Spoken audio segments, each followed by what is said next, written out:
kesederhanaan.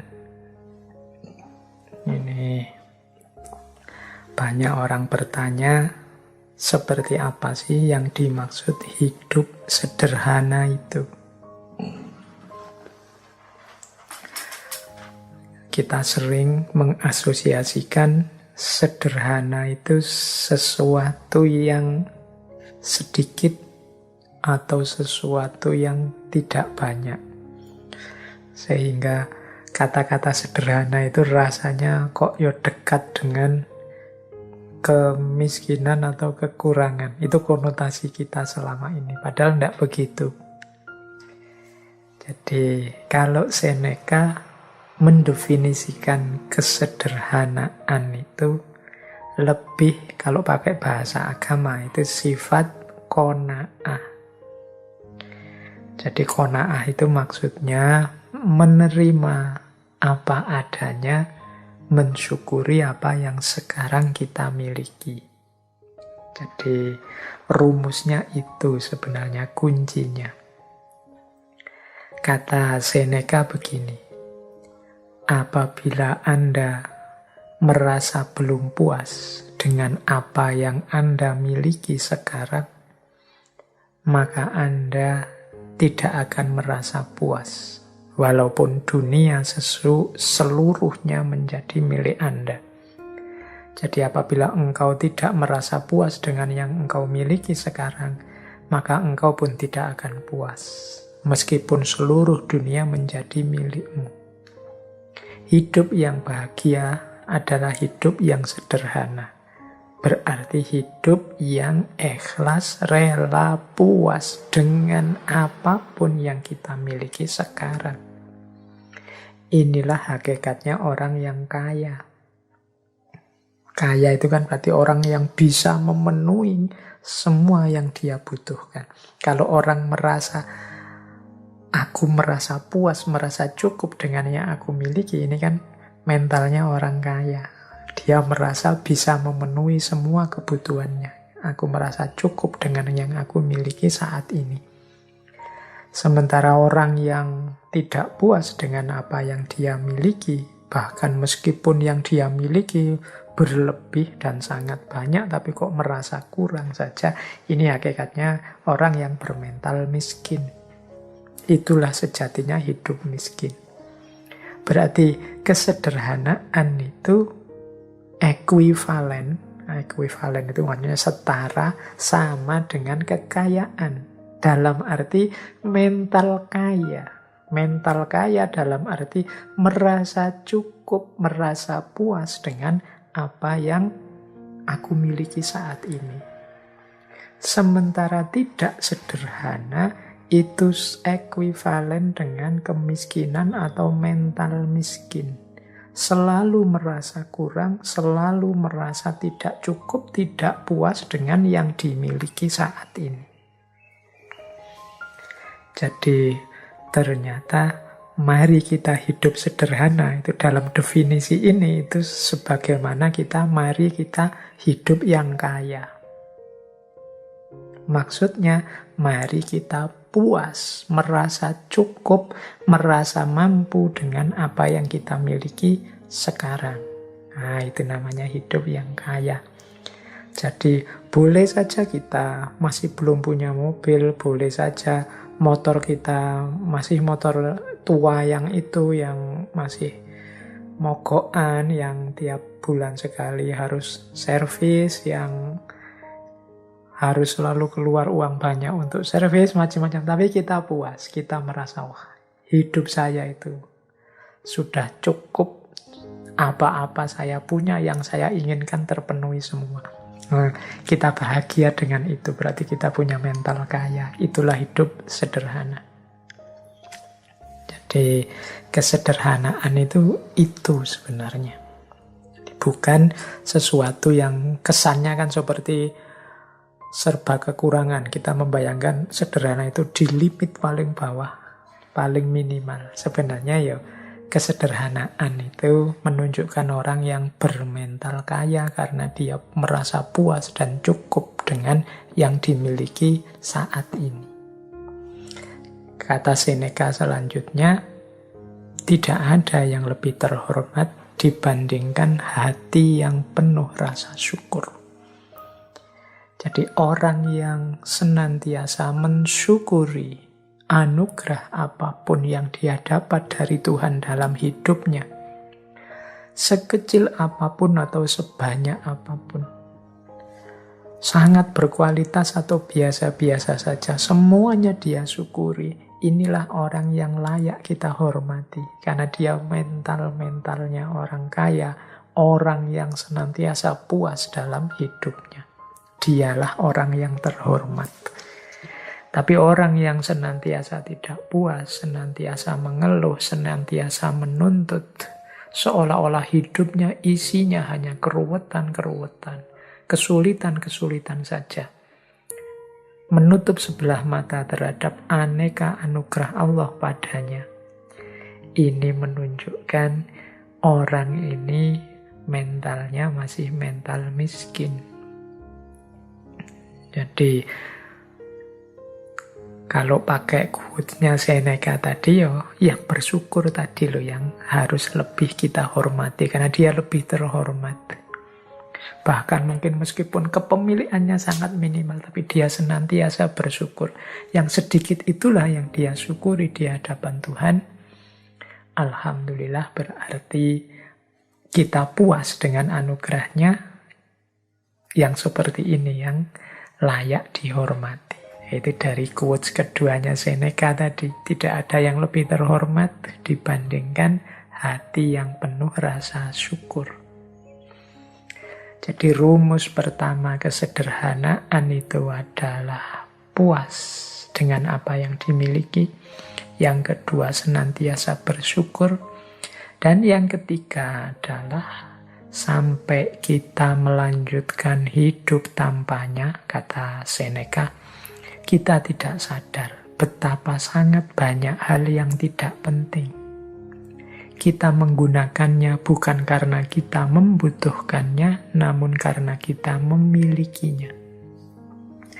Yang ketiga ini pelajaran bagi kita untuk cermat, untuk jeli, melihat bahwa sebenarnya ada sangat banyak hal yang kita miliki itu sebenarnya tidak penting.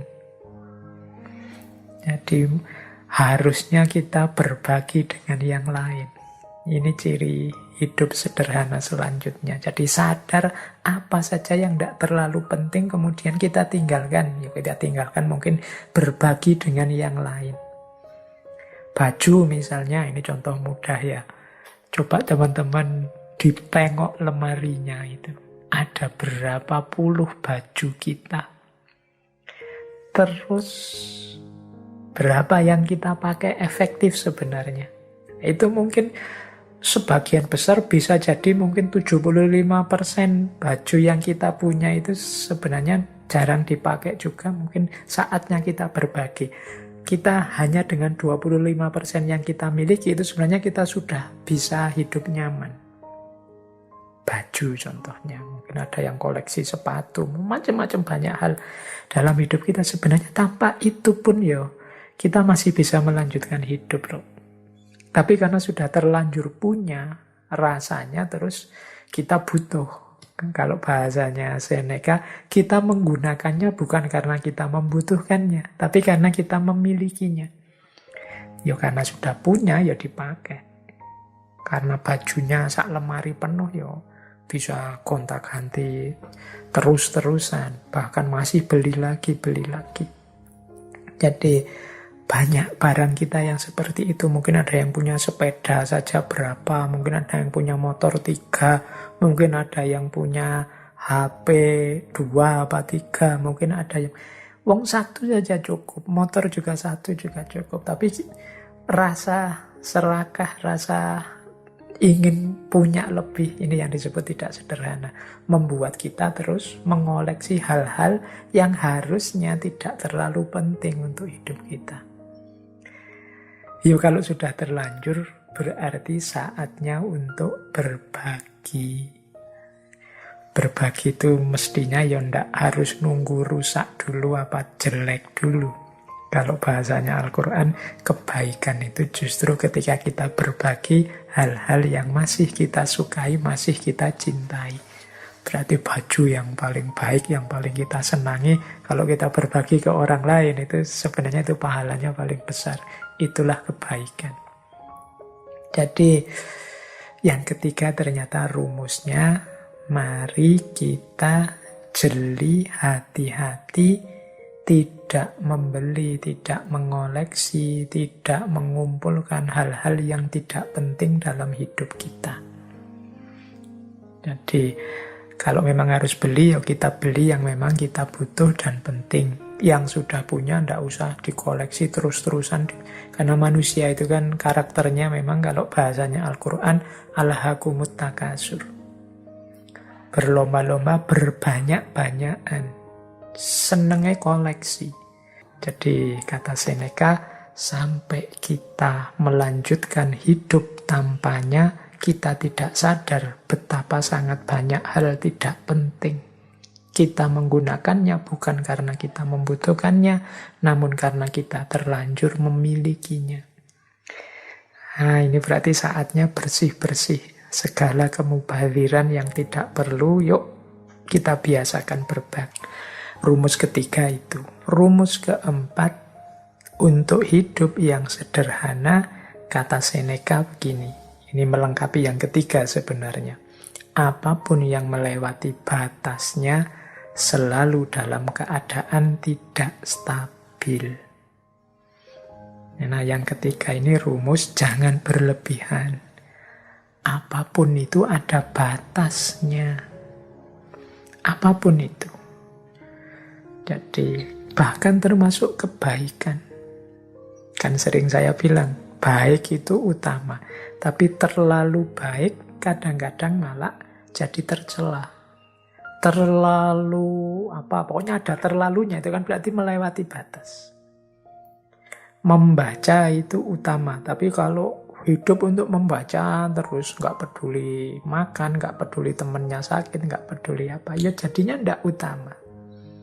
Rajin itu bagus, terlalu rajin itu ya kadang-kadang malah diketawain orang.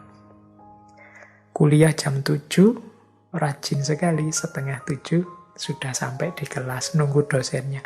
Tapi terlalu rajin, misalnya kuliah jam 7, jam 5 habis subuh sudah nunggu di kampus, itu mungkin malah diketawain orang. Nggak, segalanya ada batasnya, yang wajar saja. Itu kesederhanaan. Jadi jangan melampaui batasnya. Jadi makan ya sewajarnya saja, jangan kekurangan. Dan jangan pula kelebihan. Minum juga begitu, beraktivitas juga begitu. Olahraga itu penting, tapi yo ada batasnya, jangan olahraga atau urusan mentang-mentang penting. Tidak juga begitu. Lari itu penting, tapi yo diukur kekuatannya, jangan berlebihan, tapi juga jangan kekurangan. Sepedaan itu penting, diukur kekuatan kapasitasnya. Jangan sampai nanti blunder, inginnya sehat, malah jatuh sakit.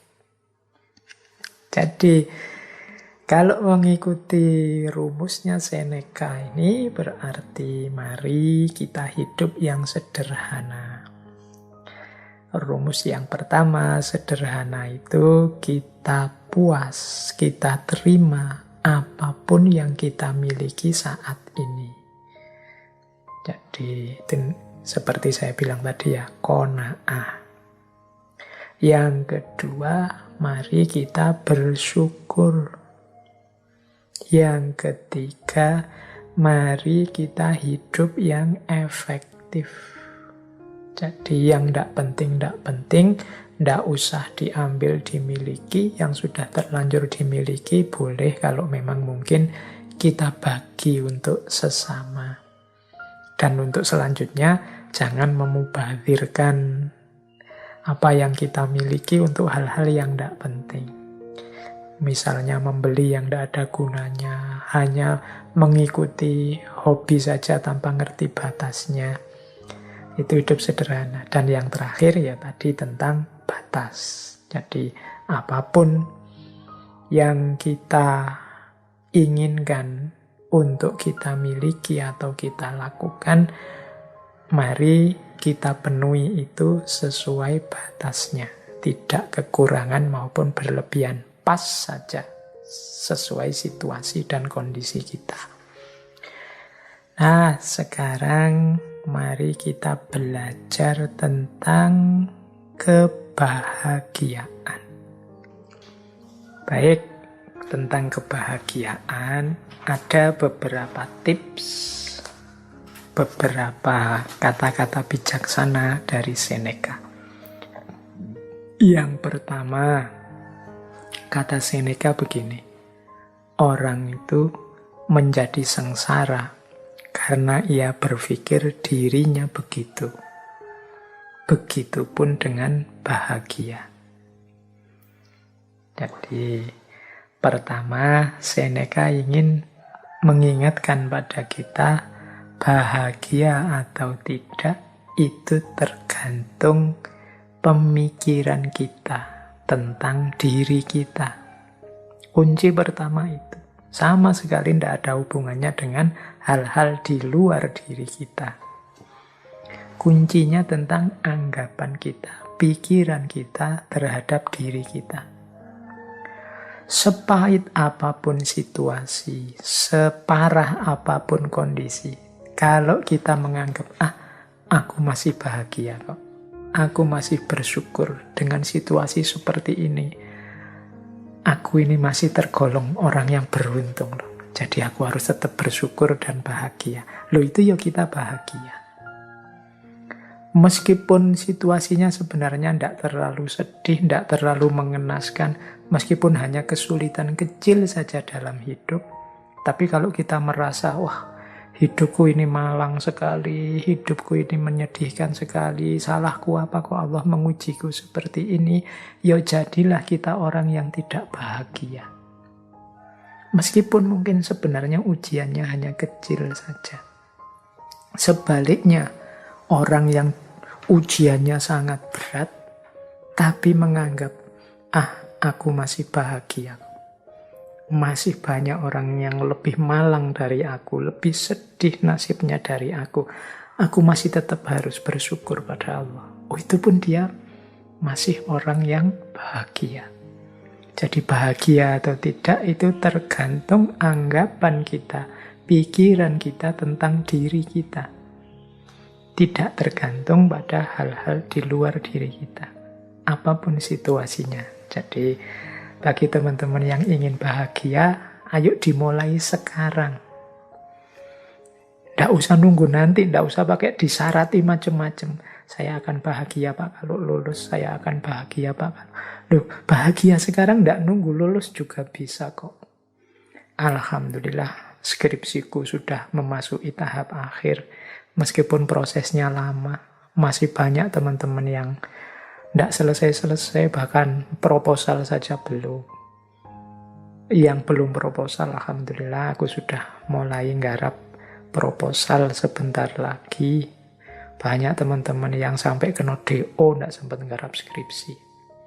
Yang DO mungkin ya, alhamdulillah aku masih sempat merasakan seperti apa kuliah. Banyak loh saudara-saudara teman-teman kita yang sampai tuanya tidak tahu rasanya kuliah itu apa, sibuk dengan kesulitan hidupnya. Loh, ada sangat banyak alasan untuk kita bahagia, sebagaimana juga ada sangat banyak alasan kalau kita tidak mau bahagia. Tergantung kita milih yang mana. Yuk, mari kita tata cara berpikir kita, biar kita hidup secara bahagia.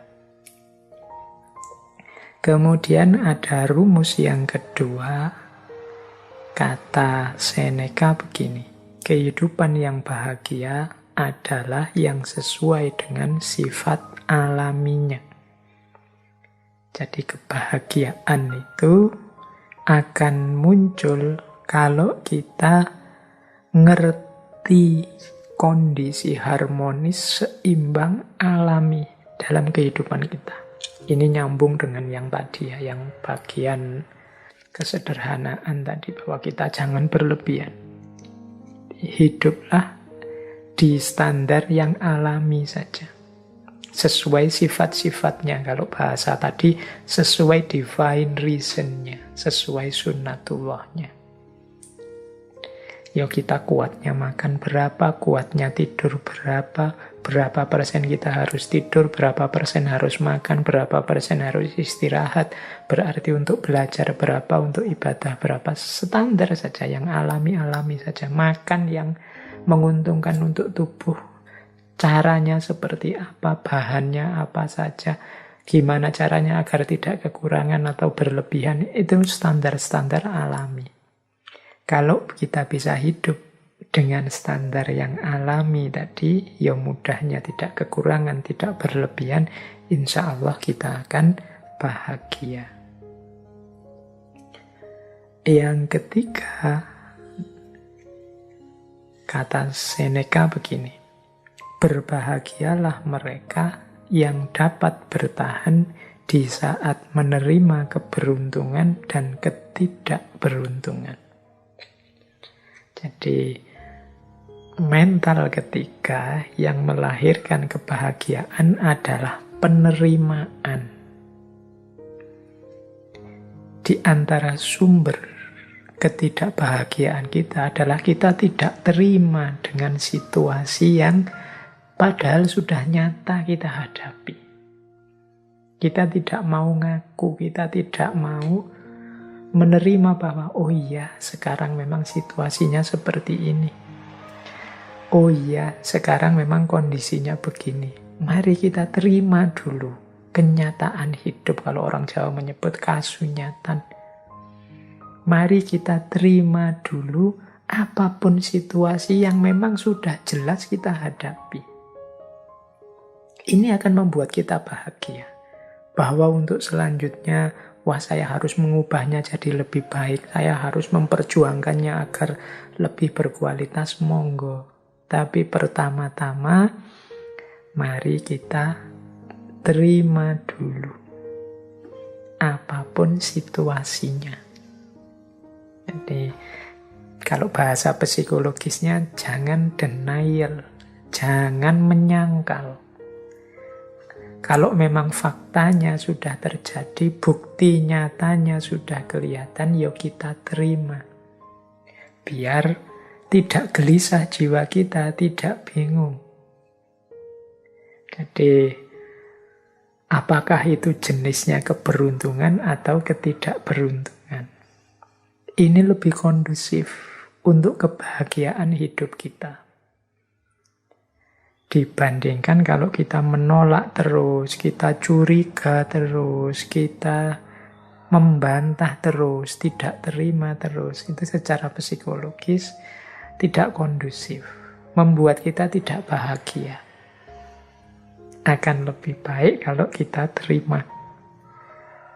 Pak, kalau kita dibohongi, akhirnya gimana Pak? Ya enggak apa-apa, kita akui saja bahwa kita memang dibohongi.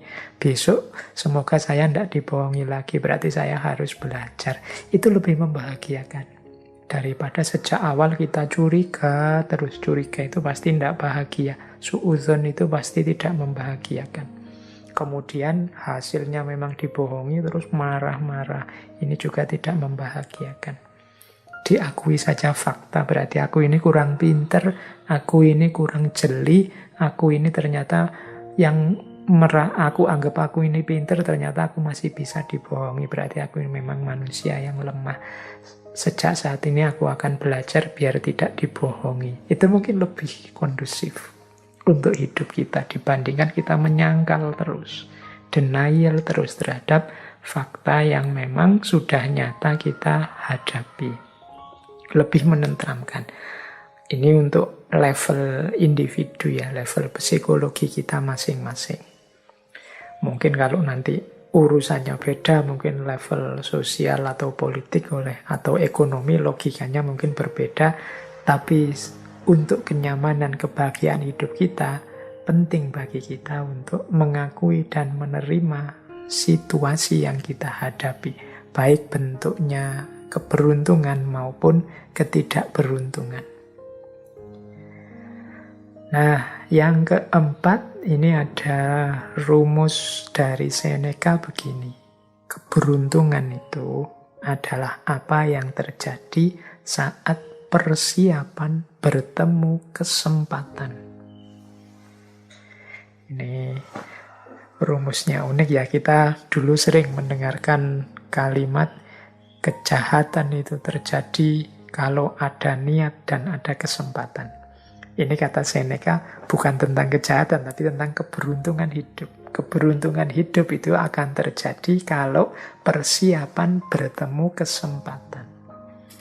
Jadi kalau kita ingin hidupnya beruntung dan bahagia, berarti apa? Ayo kita mempersiapkan diri. Sehingga ketika kesempatan datang, kita bisa memanfaatkannya untuk kepentingan kita. Itulah namanya beruntung. Untuk hal apa saja yang kita inginkan jadi target-target kita, kalau tadi di depan aja tujuan hidup kita, mari kita siap-siap. Jangan sampai kesempatannya datang, kita belum siap. Atau sebaliknya juga, persiapan kita sudah matang, kesempatannya tidak datang. Hanya saja, kalau kesempatan kan kita tidak menguasai sendiri. Kesempatan itu kadang datang dari luar diri kita. Tapi kalau persiapan, itu kita sepenuhnya yang melakukan. Jadi mari siap-siap. Sampean ingin apa? Misalnya, saya nanti ingin jadi orang yang di masyarakat itu dihargai, kemudian mungkin disuruh ceramah, disuruh sambutan, bisa kalau tiba-tiba disuruh memberi tausiah, wah itu besok bayanganku begitu aku. Nah, berarti harus sejak sekarang latihan ngomong, latihan pidato, latihan ceramah, itu persiapan. Siapa tahu tiba-tiba ketemu momen, monggo mas memberi sambutan, memberi tausiah, ini Pak Yainya ndak datang, lu kita sudah siap. Itu kan keberuntungan. Begitu tampil, wah ternyata luar biasa, besok diundang bicara lagi. Ya, itu namanya keberuntungan. Ketika persiapan ketemu kesempatan. Tapi kalau kita tidak siap sama sekali dan memang tidak menyiapkan diri, ya kesempatannya datang, dia akan lewat sia-sia. Monggo mas tausiah. Aduh mohon maaf saya tidak mampu, saya tidak pernah, saya tidak bisa. Ya sudah, kesempatannya lewat. Itu contoh sederhana. Dalam hal apapun juga begitu. Ketika teman-teman ingin meraih sesuatu, persiapkanlah diri sebaik-baiknya sehingga ketika sesuatu itu hadir, kita sudah siap menyambutnya. Itulah kuncinya hidup bahagia. Jadi beruntunglah kita yang ketika kesempatan datang kita sudah siap. Ini diantara rumusnya kebahagiaan. Berarti sehubungan dengan target-target hidup kita, keinginan-keinginan kita, kita harus mempersiapkan diri untuk menghadapinya, mengelolanya begitu kesempatannya datang. Karena keberuntungan itu terjadi ketika persiapan bertemu kesempatan. Jadi ada 4 rumusnya kebahagiaan. Kalau versinya Seneca, yang pertama, pikiran kita tentang diri kita jadi kunci bagi kebahagiaan kita. Yang kedua, hidup yang alamiah, tidak berlebihan, tidak kekurangan, sesuai sunnatullahnya, akan lebih membahagiakan. Yang ketiga, kekuatan kita untuk menerima, kemampuan kita untuk menerima apapun situasi, baik beruntung atau tidak beruntung, adalah sumber kebahagiaan. Dan yang keempat, kesiapan kita untuk mengelola, menghadapi kesempatan apapun yang datang. Jadi itu antara lain kuncinya kebahagiaan menurut Seneca.